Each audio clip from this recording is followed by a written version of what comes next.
Hi student, जैसे कि हमारा स्टैटिक्स में पेपर 1 में सेक्शन ई में 2 क्वेश्चन करके है। अभी 2 क्वेश्चन और है, क्वेश्चन नंबर 54 और 55। आज हम ये दोनों सम कंप्लीट करेंगे, सेक्शन ई कंप्लीट करेंगे। ठीक है, अभी हमारे पास क्वेश्चन नंबर 54 है। तो देखो क्या मिला हुआ है, क्वेश्चन की मीनिंग समझे। 54 क्या बता रहा है, find the value of limit. इसकी हमें वैल्यू फाइंड करनी है। तो देखो किस तरह होगा, सिंपल है। ये हमें दिया हुआ है लिमिट x टेंड्स टू -3, फिर हमें दिया हुआ है 2x² plus 7x plus 3 divide में 3x² प्लस 8x माइनस 3, ये हमें दिया हुआ है। सिंपल है, फैक्टर निकालने हैं। देखो क्या होगा, इन दोनों का मल्टीप्लाई करो, 2 3 जा 6। अभी इन दोनों का मल्टीप्लाई किया तो 6 आया। अभी ऐसे दो नंबर सोचो जिसका मल्टीप्लाई 6 हो, प्लस या माइनस करने से 7 आना चाहिए। तो कौन सा टेबल लगेगा, 6 1 जा 6। 6 को मैं 1 से मल्टीप्लाई करूं 6 और 6 और 1 टोटल करूं तो 7 हो जाएगा। ठीक है, तो प्लस कर रहे हैं, प्लस कर रहे हैं मतलब दोनों को सेम साइन। तो इस तरह होगा, आप देख सकते हो। लिमिट x टेंड्स टू -3, ये सेम रखूंगा। अभी फर्स्ट नंबर 2x² और प्लस 3, फर्स्ट और लास्ट सेम, बीच में जो टेबल लगा रहा है 6 1 जा, और प्लस करा तो दोनों को प्लस, यहाँ पे प्लस है तो दोनों को प्लस आएगा, प्लस 6x प्लस 1x, इस तरह। ठीक है, अब इसी तरह नीचे देखना है, डिनोमिनेटर में इन दोनों का मल्टीप्लाई करूं 3 3 जा 9। अभी ऐसे दो नंबर सोचो जिनका मल्टीप्लाई 9 हो, प्लस या माइनस करने से 8 आना चाहिए। 9 1 जा 9, 9 में से 1 गया 8, मींस टेबल क्या लगा रहे हो, 9 1 जा 9 और 9 में से 1 गया तो 8 चाहिए। अभी यहाँ पे आप माइनस कर रहे हो, माइनस कर रहे हो मतलब अलग अलग साइन, एक को प्लस आएगा एक को माइनस आएगा। किस तरह, देखो यहाँ पे ये 3x फर्स्ट और लास्ट सेम, फर्स्ट है 3x², लास्ट है -3, ये सेम। बीच में डबल लगा रहा है 9 1 जा 9, तो देखो बीच में प्लस है तो बड़े को प्लस की साइन आएगी, मींस इस तरह प्लस 9x माइनस 1x, इस तरह। 9 में से 1 गया तो 8 आ जाएगा, इस तरह। माइनस करो तो साइन चेंज होती है, एक में प्लस एक में माइनस, और अगर जो प्लस करो तो दोनों को सेम साइन आती है। यहाँ पे बीच में प्लस है तो दोनों को प्लस, बीच में माइनस होता है तो दोनों को माइनस, इस तरह। ये फैक्टर है, फैक्टर के रूल्स है। अभी बस कॉमन निकालेंगे। देखो लिमिट x टेंड्स टू -3, देखो इन दोनों में से 2x कॉमन निकालो तो ब्रैकेट में x प्लस 3, इन दोनों में से 1 कॉमन निकालो, ब्रैकेट में x प्लस 3, 1 कॉमन निकाला। अब इसी तरह इन दोनों में से 3x कॉमन, ब्रैकेट में x प्लस 3, फिर -1 कॉमन इन दोनों में से, -1, तो ये xm और माइनस कॉमन निकालो तो अंदर साइन चेंज हो जाती है, +3 हो जाएगा। ठीक है, तो इसके इक्वल्स में मैं इसको पहले रफ कर दूं। ठीक है, इसको रफ कर देखो अभी क्या होगा, सिंपल है। इसके इक्वल्स में लिमिट x टेंड्स टू -3, ये सेम। अभी ये दोनों ब्रैकेट सेम है, एक ब्रैकेट में आएगा x प्लस 3, दूसरी ब्रैकेट में 2x प्लस 1। ठीक है, 2x प्लस 1 डिवाइड में, इसमें भी देखो x प्लस 3 सेम है तो x प्लस 3, और दूसरी ब्रैकेट में 3x माइनस 1, 3x माइनस 1। तो इसके x प्लस 3 कट जाएगा, रिमेनिंग क्या बचा, x टेंड्स टू -3, ऊपर बच गया 2x प्लस 1 एंड डिवाइड में बच गया 3x माइनस 1। ठीक है, ये दोनों कट हो गए। अभी x की जगह -3 रखो, मीन्स जब x की जगह वैल्यू रखते हैं तो ये लिमिट नहीं रखना है, डायरेक्ट वैल्यू रखते हैं। तो 2 और x की जगह पे -3 प्लस 1 डिवाइड में 3, x की जगह पे -3 माइनस 1।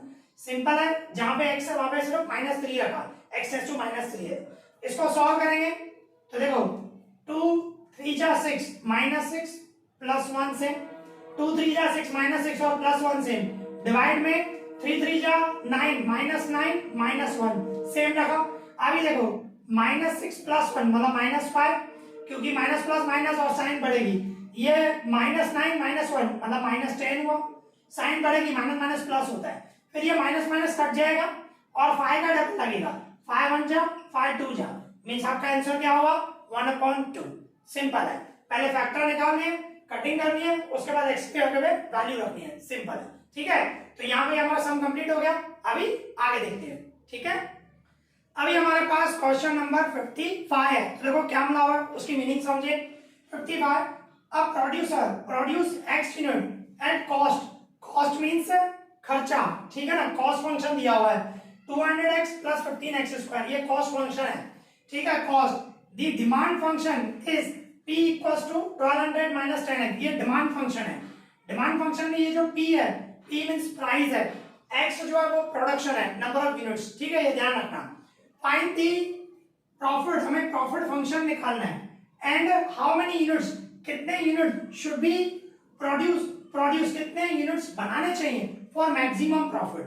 ध्यान रखना, हमें प्रॉफिट फंक्शन निकालना है और आपसे क्वेश्चन पूछ रहा है कि कितने यूनिट्स बनाए जो ज्यादा में ज्यादा मैक्सिमम प्रॉफिट हो। तो देखो मैक्सिमम और मिनिमम में क्या करते हैं, सबसे पहले हमें तो प्रॉफिट फंक्शन निकालना है, सबसे पहले प्रॉफिट फंक्शन आ जाएगा, उसके बाद क्या है, फर्स्ट डेरिवेटिव करेंगे और फर्स्ट डेरिवेटिव इक्वल्स टू 0 लेते हैं, उसमें से x की वैल्यू मिलेगी। फिर सेकंड डेरिवेटिव निकालेंगे, सेकंड डेरिवेटिव नेगेटिव होगा तो ही मैक्सिमम होगा, अदरवाइज अगर जो सेकंड डेरिवेटिव प्लस में आया तो मिनिमम होता है। ध्यान रखना, सेकंड डेरिवेटिव माइनस में आना चाहिए, ठीक है। तो देखो करते हैं, सबसे पहले हमें कॉस्ट फंक्शन दिया हुआ है, कॉस्ट फंक्शन हमारा है 200x प्लस 15x स्क्वायर, ये हमारा कॉस्ट फंक्शन है। और दूसरा हमें डिमांड फंक्शन है, डिमांड फंक्शन में से हमें पहले रेवेन्यू फंक्शन निकालना है, रेवेन्यू मींस इनकम, आमदनी, ठीक है। रेवेन्यू फंक्शन निकालना है, उसकी फॉर्मूला x इंटू पी, ठीक है, ये x सेम रखूंगा, p की जगह पे p इक्वल टू जो दिया हुआ है हमें वो रखेंगे 1200 माइनस 10x, तो मैं x से अंदर इंटू करूं तो क्या हो जाएगा 1200x इंटू करूंगा 10x स्क्वायर, ये हमारा रेवेन्यू फंक्शन हुआ, रेवेन्यू मतलब इनकम। अभी इसके बाद हमें क्या फाइंड करना है, इसके बाद हमें फाइंड करना है प्रॉफिट फंक्शन, ठीक है। तो प्रॉफिट फंक्शन किस तरह फाइंड होगा, सिंपल है, profit capital P, P profit function, P है, P फॉर प्रॉफिट, और इनकम में से एक्सपेंस माइनस करूं, R for revenue means income, C for cost खर्चा, ठीक है, इनकम में से खर्चा माइनस करूंगा तो हमें प्रॉफिट हो जाएगा, तो P equals to R minus C, तो ये P सेम रखूंगा, इक्वल्स टू R की जगह पे R मींस रेवेन्यू फंक्शन, ये जो आपने फाइंड किया 1200x माइनस 10x स्क्वायर, ठीक है, ब्रैकेट में रखो इसको क्योंकि बीच में माइनस है, ठीक है। फिर C मतलब कॉस्ट फंक्शन, वो आपको क्वेश्चन में दिया गया है, ठीक है, 200x plus 15x square, bracket में रखो क्योंकि साइन चेंज होगी। अभी ये P equals to 1200x minus 10x square, sine change करूंगा, minus 200x minus 15x square, ठीक है, साइन चेंज की, ये ब्रैकेट की क्योंकि माइनस है आगे, तो P इक्वल्स टू क्या हो गया 1200x में से 200x गए तो माइनस करो means 1000x and minus 10x square minus 15x square, sign बढ़ेगी और माइनस माइनस प्लस होता है, 10 और 15 25x स्क्वायर, ठीक है। तो ये हमारा प्रॉफिट फंक्शन आ गया, हमें पहले बोल रहा था प्रॉफिट फंक्शन निकालो, ओके।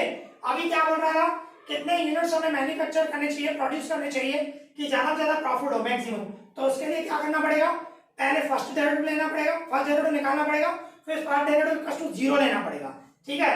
तो मैं फर्स्ट डेरिवेटिव निकालूं मींस इस तरह dp upon dx, first derivative निकालूं तो 1000x, x का 1 होता है मींस 1000, और ये नीचे आ जाएगा, क्या हो जाएगा 50 और एक पावर कम हो जाएगी 50x, डायरेक्ट निकाला, x का 1 तो 1000 आया, माइनस क्या में 2 नीचे आ जाता, 20/2 जा 50 हो गया और एक पावर कम हो जाती है, तो ये हमारा हो गया फर्स्ट डेरिवेटिव। अभी फर्स्ट डेरिवेटिव इक्वल्स टू 0 लेना है, ठीक है।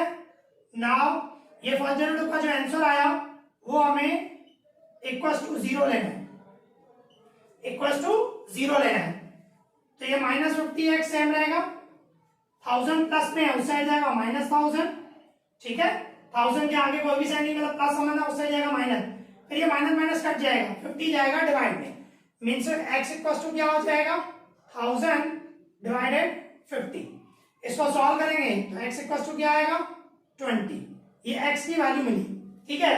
अभी क्या करेंगे, second derivative, second derivative compulsory क्या आना चाहिए, नेगेटिव आना चाहिए, इस चीज का ध्यान रखना, डी स्क्वायर पी डिवाइड में D x square, D square P divided मतलब ये जो फर्स्ट डेरिवेटिव है ना इसका सेकंड डेरिवेटिव करना है, 1000 कांस्टेंट है इसका 0 आएगा, 1000 एक्स वेरिएबल नहीं है मतलब 0, -50 x का 1 हो जाएगा तो 50 आएगा, और 0 में से 50 गया तो -50 लेस देन 0 हुआ। नेगेटिव आया, मैंने आपको बताया कंपल्सरी नेगेटिव होना चाहिए। सिंपल हो गया। अभी मतलब x की जगह पे 20 रखोगे, अभी आप ऐसे बोल सकते हो at x equals to 20, x की वैल्यू जब 20 है तो सेकंड डेरिवेटिव जो आया उसमें आप x की जगह पे x की जगह पे 20 रखो। देखो इसमें x वेरिएबल तो है नहीं, तो कहने का मतलब -50 ही आने वाला है, -50 ही आने वाला है। तो जब x इक्वल्स टू 20 है तो सेकंड डेरिवेटिव -50 है, तो यही आपका आंसर हो गया 20। मींस आपको बस लिखना है नीचे at x equals to 20 the profit function has maximum value, ठीक है, has maximum value। आगे यह भी लिख सकते हो that is we should produce 20 units for maximum profit, simple, ठीक है। तो यहाँ पे हमारा सम कंप्लीट हो गया और इसके साथ हमारा सेक्शन ई भी कंप्लीट हो गया। नेक्स्ट वीडियो में सेक्शन एफ स्टार्ट करेंगे, ठीक है। इस वीडियो में इतना ही, थैंक यू।